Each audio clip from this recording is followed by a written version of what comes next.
السلام علیکم نحمدہ نصلی علی رسول الکریم بسم اللہ الرحمن الرحیم۔ میرے عزیز دوستوں بزرگوں، کل بھی میں نے ایک ویڈیو بنائی تھی، وہ باقاعدہ طبیبوں کے لیے تھی اور پبلک بھی اسے اگر غور سے سنے گی تو انشاءاللہ تعالیٰ ان کو بھی فائدہ ہوگا۔ تو میرے سب بھائیوں سے بہنوں سے درخواست ہے کہ میرے چینل کو جو ہے سبسکرائب ضرور کیا کریں تاکہ آپ کو میں مزید بہتر سے بہتر جو ہے وہ انفارمیشن دیتا رہوں صحت کے متعلق۔ تو کل جو موضوع چل رہا تھا ہمارا، وہ پیشاب کا بار بار آنا یا نکل جانا بے اختیاری اور اسہال یعنی موشن جو ہے وہ کنٹرول میں نہ رہنا۔ تو اس کی تقریباً میں نے وجہ ساری بیان کر دی تھی، لیکن اس کے اندر جو ہے وہ مین جو بات ہے کہ اللہ نے ہمارے جسم کے اندر مختلف ہر مزاج، 4 مزاج ہیں: گرمی، سردی، خشکی، تری۔ پوری کائنات کا وجود جو ہے آگ، ہوا، پانی، مٹی، یہ پہلی بھی ویڈیو میں بیان کر چکا ہوں کہ آگ، ہوا، پانی، مٹی سے کائنات کی تخلیق ہے۔ انسان کو مٹی سے بنایا، جنات کو آگ سے پیدا کیا، وہ مٹی پانی جو ہے وہ ہماری جیسے فصلیں ہیں کئی کاموں میں استعمال ہوتا ہے۔ تو جب بچہ پیدا ہوتا ہے تو اس کے اندر بہت زیادہ جو ہے وہ رطوبات ہوتی ہیں، نرم نازک ہوتا ہے بچہ۔ پھر جیسے جیسے وہ بڑھتا جاتا ہے تو ایک وقت جوانی کا ہوتا ہے انسان کے اوپر کہ وہ بچپن والی جو ملائمیت اور جو نرمی ہوتی ہے وہ جوان آدمی کے اندر نہیں ہوتی، بلکہ میں خود بھی ان میں شمار ہوں کہ سپورٹس، ایکسرسائز، جموں میں جانا، اس سے تو ہم اپنے جسم کو بلکہ سخت کرتے ہیں، مسلز ٹائٹ کرتے ہیں اور ان کو پھر وہ گین بھی کرتے ہیں۔ لیکن آج کل جو ہے وہ ہماری غذائیں ایسی ہیں کہ جن کی وجہ سے جسم کے اندر رطوبات جو ہے وہ ختم ہوتی جا رہی ہے۔ یہ کرونا جو ہے اس کے اوپر بھی میں ویڈیو بنا چکا ہوں، بلکہ 2 ویڈیو ہیں کہ کرونا جو ہے یہ بھی تیزابیت کے مریضوں کے اوپر ہی زیادہ حملہ آور ہوتا ہے۔ شروع میں جب کرونا ہوا تو بلکہ جو بڑے بڑے ڈاکٹر تھے وہ کہتے تھے بچوں پر ان کا حملہ جو ہے وہ اتنا زیادہ نہیں ہے، اثرات اس کے زیادہ نہیں ہیں، لیکن جو ایج وائز انہوں نے بتایا، اب یاد بھی نہیں ہے کیونکہ 2 سال پرانی بات ہے۔ لیکن میں نے کرونا کے بھی جو مریض ہیں ان کو رطوبات دے کے 5 سے 10 منٹ کے اندر جو ہے کلیئر کیا ہے۔ یعنی کلیئر ہونے سے مراد یہ ہے کہ سینہ جکڑا ہوا ہے اور ٹمپریچر بڑھا ہوا ہے، تو اور وہ رپورٹ کرا کے آیا 90% ڈاکٹر نے ایڈوائز کی کہ آپ کو کرونا ہے۔ اور یہیں بیٹھے میں نے مسل 6 نمبر، کل ویڈیو کے اندر غلطی سے میرے منہ سے جو ہے غدی اعصابی نکل گیا تھا، یعنی ایک جگہ پہ، ورنہ میں نے مسل 6 یعنی اعصابی غدی جو ہے مزاج اسی ہی کو بیان کیا۔ لیکن وہ اسہال اور جو پیشاب کا جو ہے وہ نکل جانا، بار بار آنا، لیکن ہمارے جو سینئر پروفیسر ان سے میری بات ہوئی، انہوں نے کہا میں تو 5 نمبر سے کرونا کا علاج کر رہا ہوں، کامیاب جا رہا ہے۔ لیکن اس میں فرق تھا کہ کرونا کے جو مریض تھے میں ان کو 5 سے 10 منٹ کا ٹائم دے رہا ہوں، وہ کہتے 2-3 دن لگ جاتے ہیں۔ اب ہر آدمی جو ہے اپنے جو ہے وہ تجربات سے جو ہے وہ متفق ہے، تو لیکن ہمارے پاس تو ایسا ہے، اور میں ان مریضوں کے اگر آپ مجھ سے کمنٹس میں کہتے ہیں تو میں ان کا نمبر دے دیتا ہوں، وہ خود آپ کو بتا دیں گے۔ میری فیملی کے اندر بھی یہ اٹیک ہوا، میں بلکہ شروع جب کرونا آیا تو میں پشاور جا رہا تھا، خیبر میل پہ میری ٹکٹ تھی، تو 6 برتھیں ہوتی ہیں گاڑی کے ایک پورشن میں،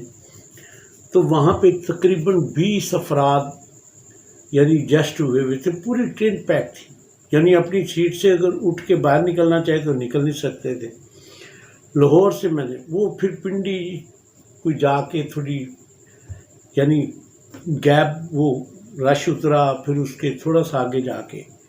وہ مجھے پھر لیٹنے کا موقع ملا، لیکن واپسی گھر جب آیا بالکل شاش بشاش، اور اس کے بعد میرا جسم جکڑا گیا اور میں مسل 6 نمبر یعنی اعصابی گدی سے کوئی اپنی نبض دیکھی میں نے تو انتہائی ضلاتی تھی، تو وہ میں نے تھوڑے وقفے کے بعد 2 کیپسول کھانے شروع کیے، تو اللہ کا شکر ہے 2 دنوں میں مجھے ٹائم لگا، کیونکہ میں نے یہ ڈاکٹروں سے سنا ہوا تھا ٹی وی کے اوپر کہ یہ نمونیے کی یعنی طرح مرض ہے، کرونا کے جو اٹیک ہوتا ہے وہ تقریباً نمونیا، اور نمونیا کا بہترین علاج 6 نمبر ہے، اس میں کعوے بھی ہیں، تو پھل ہیں، کعوہ ہے، لیکن میں گھر میں اکیلا تھا، بیوی میری اپنی والدہ کے گھر میں، مجبوری کوئی ان کی والدہ کی طبیعت خراب تھی ادھر تھی، تو مجھے کعوہ بنا کے دینے والا کوئی نہیں تھا، اور میں صرف دوائی سے وہ علاج کیا میں نے اپنا، کیونکہ مکمل علاج تو پھر غذا اور دعا جو دونوں چلتی ہیں۔ اب معاملہ یہ ہے کہ رطوبات کی کمی جو ہے اس سے بڑھاپا آتا ہے، اس سے چہرے پہ جھریاں پڑتی ہیں، اسی سے بال سفید ہوتے ہیں، اور اسی کے رطوبات کی کمی سے جوڑوں کے اندر جو ہے وہ یعنی سختی آتی ہے، اور اٹھنے بیٹھنے میں جو ہے مسئلہ بنتا ہے۔ تو رطوبات جب اعتدال پہ ہوتی ہیں تو آدمی چاہے عمر جتنی مرضی ہو بڑا آسانی سے، ہم یہ تقریباً 84 یا 83 کا واقعہ ہے، جہاں تو بچپن سے رہے تھے، تو یونیورسٹی انجینئرنگ یونیورسٹی ہمارے قریب ہے، تو اس کے اندر ایک اسٹیڈیم ہے، گراؤنڈیں تو بہت زیادہ ہیں، اسٹیڈیم ہے جہاں پہ زیادہ تر فٹ بال کے میچ ہوتے تھے، تو صبح ہم جب صبح 4 بجے 3:30 بجے گھر سے نکلتے تھے، یعنی واک کرتے ہوئے، کوئی موٹر سائیکل نہیں، اور فاصلہ ہے کوئی 1.5 کلومیٹر کا، جب وہ اسٹیڈیم میں پہنچتے تو ایک بزرگ لیکن پتلے دبلے نہیں تھے، سفید ریش، سفید بال، چہرے پہ سرخی تھی ان کی، وہ آدھا گھنٹہ جو ہے نا ہیڈ سٹینڈ کرتے تھے، یعنی ٹانگیں اوپر کر کے اور وہ سر نیچے، تو وہ ہیڈ سٹینڈ واک بھی جوگنگ بھی کرتے تھے، ایکسرسائز بھی کرتے تھے، لیکن آدھا گھنٹے کے قریب جو ہے وہ یعنی ہیڈ سٹینڈ کرتے تھے وہ، تو لوگ نوجوان ان کو دیکھتے بھی تھے، ہم اپنا رونڈ کرتے ہوئے ان کو دیکھتے واچ کرتے تھے، لیکن وہ یعنی وہ غذائیں جو ہے وہ مرطوب استعمال کرتے تھے پرانے لوگ۔ آج جو ہے وہ برگر، شوارمے اور سافٹ ڈرنک جتنے ہیں، کوک وغیرہ، پیپسی، یہ نیسلے کے یا جتنی بھی کمپنیاں جوس بنا رہی ہیں، سب ایسڈ ہے ان کے اندر، کیمیکل ہیں ٹوٹل 100%، ایک قطرہ بھی کسی فروٹ کا نہیں ہوتا ہے ان کے اندر جوس، وہ کلر ہوتا ہے یا سینس ہوتا ہے۔ تو ہماری غذاؤں نے اب یہاں تک ہمیں لے آئی ہے کہ چھوٹے سے کوئی نہ کوئی وائرس جو ہے نا، یہ صدیوں سے موجود ہیں یہ چیزیں کائنات میں، لیکن اب افیکٹ ہونی شروع ہو گئی۔ ہماری یعنی آنکھوں کے سامنے سب سے بڑی بیماری جو تھی ہمارے بچپن سے جوانی تک، وہ ٹی بی ہوا کرتی تھی، جو قابل علاج ہے، اس وقت اس کا علاج ہی کوئی نہیں تھا۔ اس کے بعد کینسر جو انٹروڈیوس ہوا، وہ بھی ماشاءاللہ کئی ایسے لوگ ہیں جو ہاسپٹلوں سے بھی ماشاءاللہ 60% یا 70% جو ہے کلیئر ہو کے آ جاتے ہیں، وہ کیمو وغیرہ لگتی ہے، لیکن اس سے نقصانات تو بہت زیادہ ہوتے ہیں۔ اور ہمارے علاجوں سے بھی الحمدللہ کئی مریض ہیں جو کینسر اللہ نے چند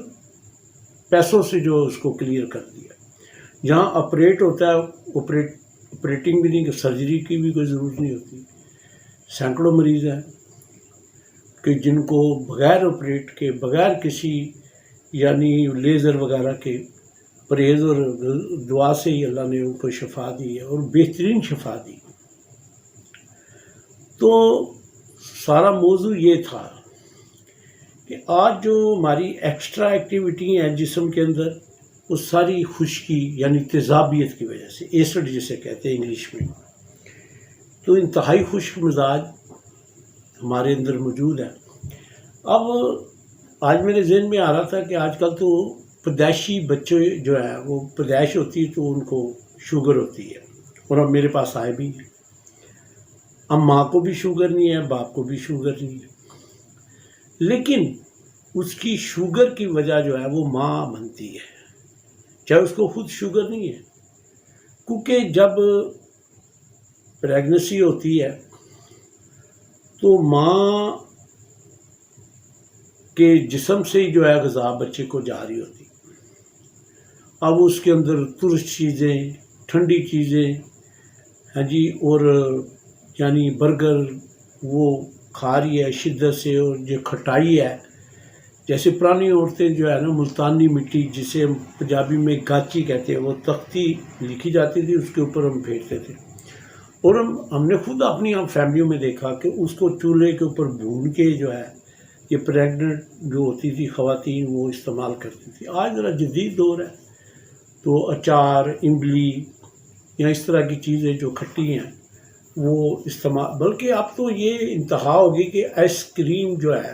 ٹھنڈی ہوتی ہے، انتہائی خطرناک ہے ایک پریگننٹ عورت کے لیے. استعمال کر رہی ہے، شوارمے کھا رہی ہے، برگر کھا رہی ہے، پیزے کھا رہی ہے، تو وہ ساری کیونکہ یہ خشک ہے، خون کو گاڑھا کرتی ہیں یہ چیزیں، تو وہ بچہ جو ہے وہ کسی طرف بھی جو اس کے نقصانات جا سکتے ہیں. لازمی نہیں کوئی بچہ پیدا ہوتا ہے الرجی کو ہی ہوتی ہے، یہ بھی ایسڈ تیزابیت خشکی کی دلیل ہے. اب کسی کو کوئی بچہ جو ہے خون نہیں پیدا کر رہا، اس کا جگر کمزور ہے، خراب ہے، اور یہ جتنی بھی بیماریاں بتا رہا ہوں ساری ہی جگر کے متعلق ہیں. تو اب جو ہمارے طبیب حضرات ہیں،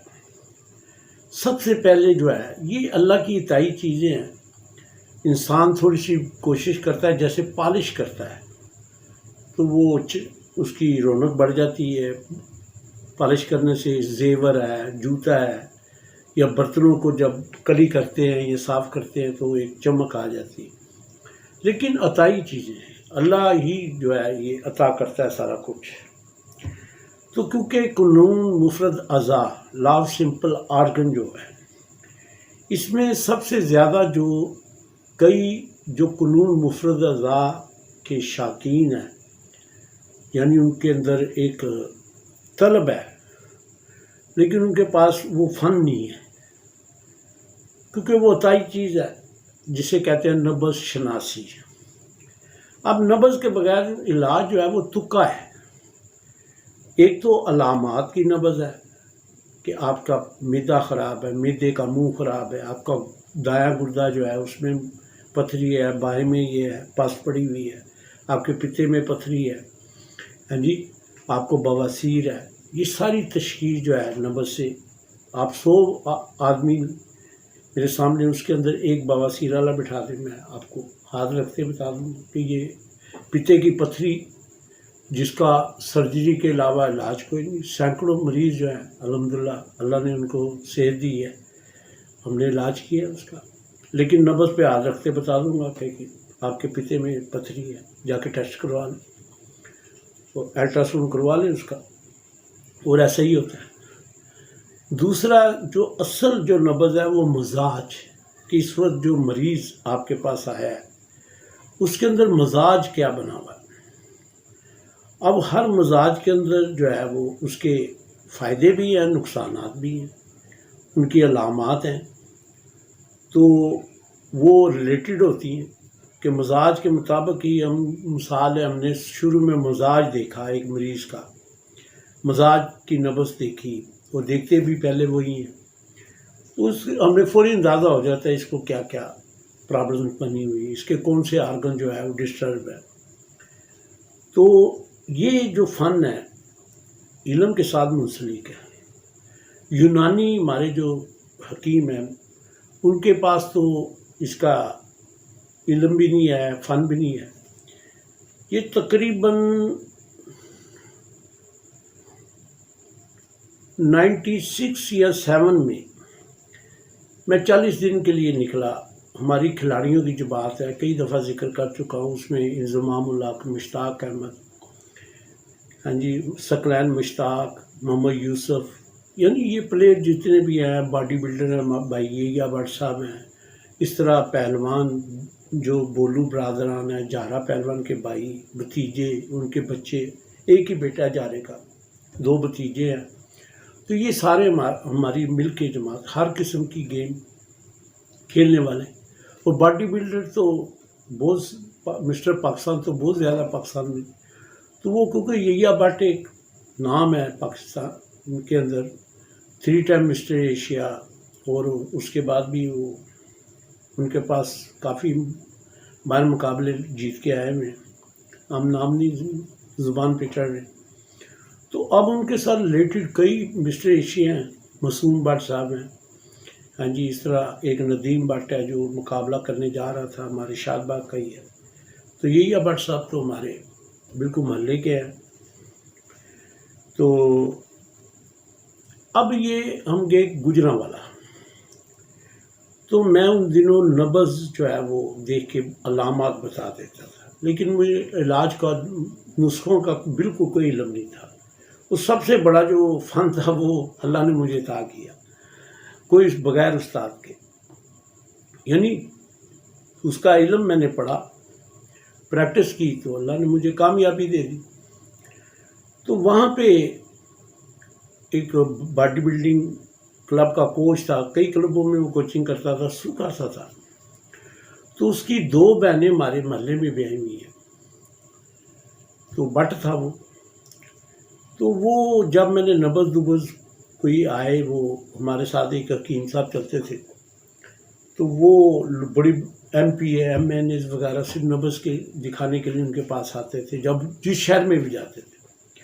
تو وہ کبھی گشت پہ گئے ہوتے تھے، تو پیچھے سے ان ایسے VIP ٹائپ کے لوگ آ جاتے، تو وہ مجھ سے پوچھتے آ کے اکثر، اگر میں موجود ہوں کہ وہ حکیم صاحب، میں ان کو کہتا تھا وہ گشت پہ گئے ہوئے ہیں، ابھی آ جاتے، بیٹھے آپ، تو کیا آپ نے نبض چیک کرانی؟ کہتے ہاں، تو میں کہتا ذرا دکھائیں، وہ پہلے تھوڑا سا جھجکا کہ یہ کون ہے، تو جب میں نے نبض پکڑ کے ان کو بتانا،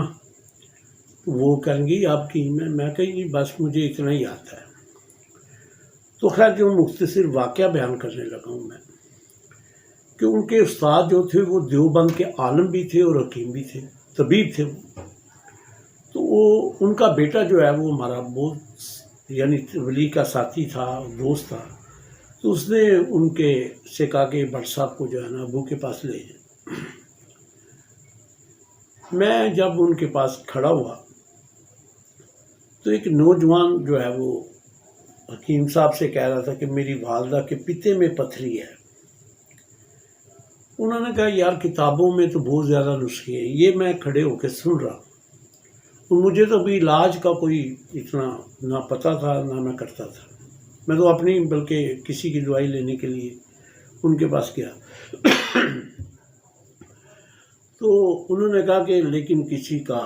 فرق نہیں پڑا کسی کو، تو اس لیے آپریشن کروا لیں۔ مجھے بڑا اندر سے کھینچ پڑی، کیونکہ میں تو ابھی نبض تک ہی تھا عبور مجھے،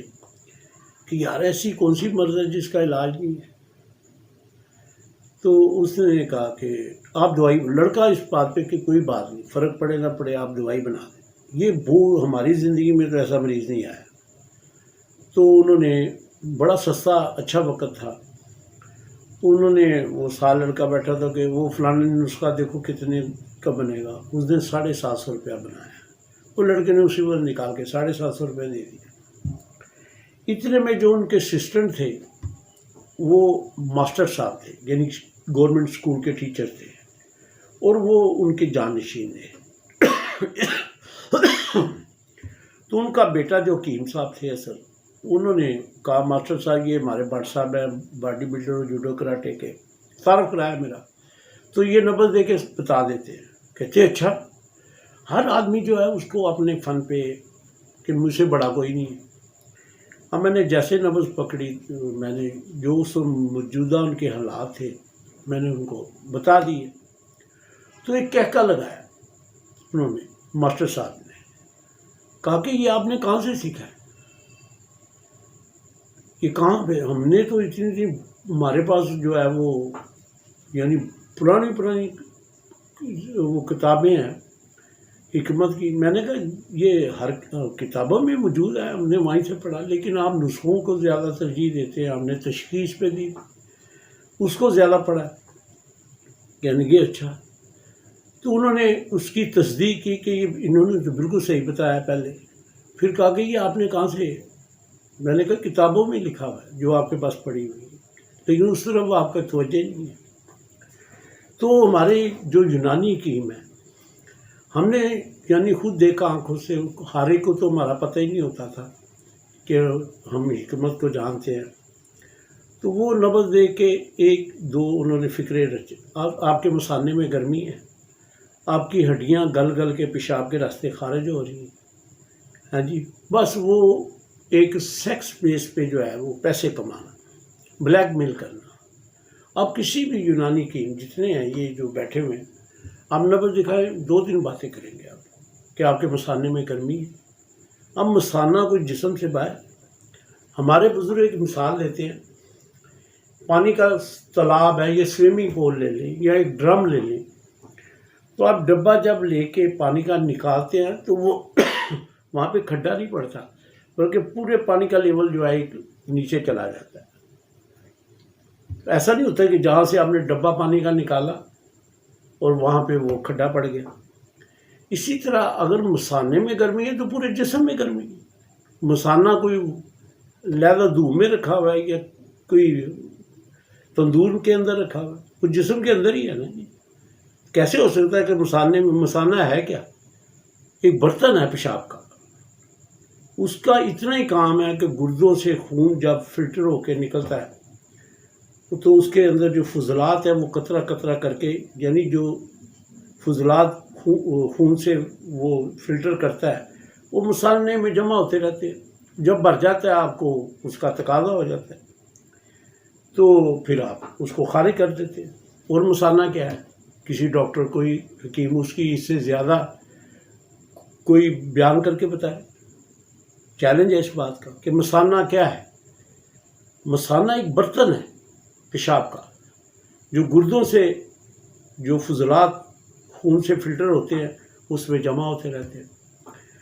وہ جب وہ بھر جاتا ہے تو آپ کو حسز جیسے ہماری فیلنگ وہ ہو جاتی ہے آپ کو کہ بھی پیشاب آ گیا۔ اور اس کے آگے ایک سسٹم ہے جسے پروسٹیٹ گلینڈ کہتے ہیں، جو جیسے پانی کی وہ ٹوٹی ہماری زبان میں کہتے ہیں پنجابی میں، وہ پروسٹیٹ گلینڈ جو ہے ٹوٹی کا کام کرتا ہے۔ جب آپ پیشاب کرنے کے لیے بیٹھتے ہیں تو وہ اس کو جو پیشاب کی نالی اس کو سیدھا کر دیتا ہے، جب پیشاب خارج ہو جاتا ہے پھر اس کو بل دے دیتا ہے، جس سے آپ کا پیشاب خارج نہیں ہوتا، ورنہ پیشاب تو بہتا رہے اگر وہ پروسٹیٹ گلینڈ نہ ہو۔ وہ پروسٹیٹ گلینڈ بھی جو ہے تمباکو نوشی، گائے کا گوشت کھانے والوں کو یہ ایسیڈیٹی مرض ہے، پس بن جاتی ہے اس کے اندر۔ تو یہ ساری تباہیاں ہیں، یہ جتنی چیزیں ہم آج کل استعمال کر رہے ہیں۔ پہلے تو لوگ دہی کھاتے تھے کوئی، کیونکہ اس کے ساتھ جو سینکڑوں چیزیں وہ مرطوب کھاتے تھے۔ اب کدو ہے، ٹینڈے ہیں، چپنیاں ہیں، ماڑو ہے، مولی ہے، گاجریں ہیں، ہاں جی، اور یہ کھیرے ہیں، تر ہے، یہ بہت زیادہ استعمال ہوتے ہیں۔ تو آلو جو ہے یہ بھی انگریز لے کے آیا ہے برِ صغیر میں۔ آپ اس کی ہسٹری پڑھیں، اس سے پہلے کوئی نہیں ہے کہ یعنی برِ صغیر میں آلو جو ہے یہ یورپ سے ہے، انگریز لے کے آئے۔ اس کے بعد ٹی بی جو ہے نا وہ تحقیقات جو ہوئی باقاعدہ ٹی بی کی کتابوں میں کہ اس سے پہلے اس کی ہسٹری نہیں ملتی. اب وہ آلو کیا اس کے بعد کیا کیا یورپ سے تباہیاں آئی ہیں ہمارے ملک میں. ہاں یہ پیکنگ والے جوس، پیکنگ والے دودھ، ہاں جی، اور ہم اس کو بڑے فخر سے بڑے پراؤڈ ہو کے استعمال کرتے، اور پھر بیماری بھی ماشاءاللہ اس درجے کی ہے ہر بندے کو. تو لہٰذا ایک بچہ بھی جو ہے اگر اس کو شوگر ہے تو آپ اس کو یعنی اس کی ایسیڈیٹی چیک کروائیں، یا کسی نباس جو نبض شناس ہے اس کی، وہ خشکی کا مریض ہوگا، اس کو رطوبت جتنی یعنی حرارت اور رطوبت دیتے جائیں گے وہ ایسیڈیٹی خارج ہوگی. لیکن یہ مورسی مرض کے اندر آتا ہے، یہ مستقل جو ہے اس کا علاج کرنا پڑے گا. تو لہٰذا میرے بھائی طبیب بھائیوں سے درخواست ہے کہ تشخیص کے اوپر زیادہ محنت کریں. تشخیص اگر آپ کی صحیح ہو تو اس کے مطابق آپ سستے سے سستا بھی نسخہ جو ہے وہ اپنے بورچی خانے سے بھی بنا کے دے دیں گے نا، تو وہ انشاءاللہ مریض جو ہے نا وہ ریلیکس محسوس کرے گا، آسانی اپنے جسم کے اندر محسوس کرے گا، اور وہ انشاءاللہ تعالیٰ اللہ تعالیٰ اس کو صحت بھی دیں گے.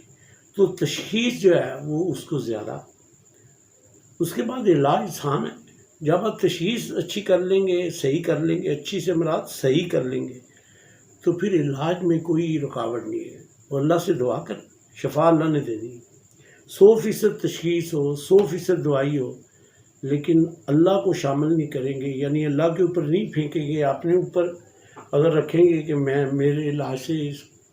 اس کو اللہ نے صحت، یعنی اس کو صحت ملی ہے، تو ہم نے تو نہیں دیکھا کہ وہ کامیاب ہوا ہے. بس وقتی طور پہ ایک مسئلہ ختم ہوگا دوسرا شروع ہو جائے گا. تو اللہ تعالیٰ ہم سب کو جو ہے اس پر عمل کرنے کی توفیق دیں. طبیب بھائیوں سے درخواست ہے کہ اللہ کو سامنے رکھتے ہوئے کہ یا اللہ تو نے شفا دینی ہے، میرے پاس کچھ بھی نہیں ہے، میں تو سنت پوری کر رہا ہوں، یعنی محنت میں کروں گا، صلہ اور نتیجہ جو ہے وہ آپ کے ہاتھ میں. تو یا اللہ اس بھائی کو، اس بہن کو، اس بچی کو، اس بچے کو شفا دے دے، بیچارے کو اس مشکل سے نکال دے. تو انشاءاللہ آپ دیکھیں گے کہ آپ کے علاج میں اللہ تعالیٰ وہ صحت کے اثرات ڈال دے گا. اللہ تعالیٰ ہم سب کو جو اس پر عمل کرنے کی توفیق عطا